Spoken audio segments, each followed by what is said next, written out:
உங்க பேர் என்ன? ஆதர்ஷ். ஆதர்ஷ் என்ன படிக்கிறீங்க?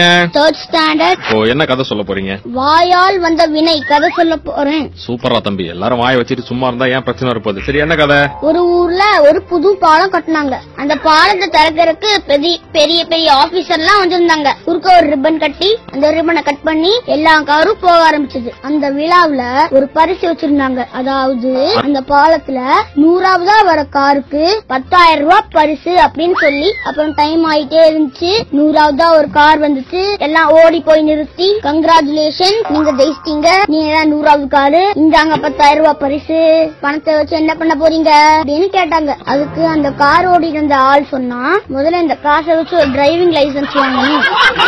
எல்லாத்துக்கும் ஒரே ஷாக்கு, அப்படியே ஷாக் ஆயிட்டாங்க. நானும் தான்டா. காருக்குள்ள உட்கார்ந்த அவங்க ஃப்ரெண்டு அவங்க சொல்றத நம்பாதீங்க, அவர் இப்படிதான் குடிபோதல் இருந்தாலே வளருவாரு.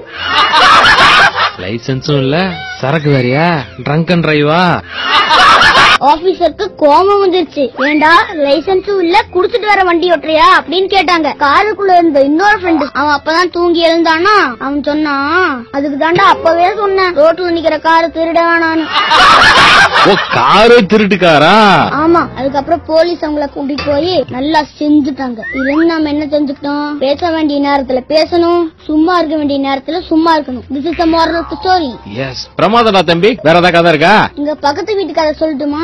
ஏண்டா? இல்லங்க, வாண்டடா வண்டி ஏறி வர மாதிரி இருக்கு.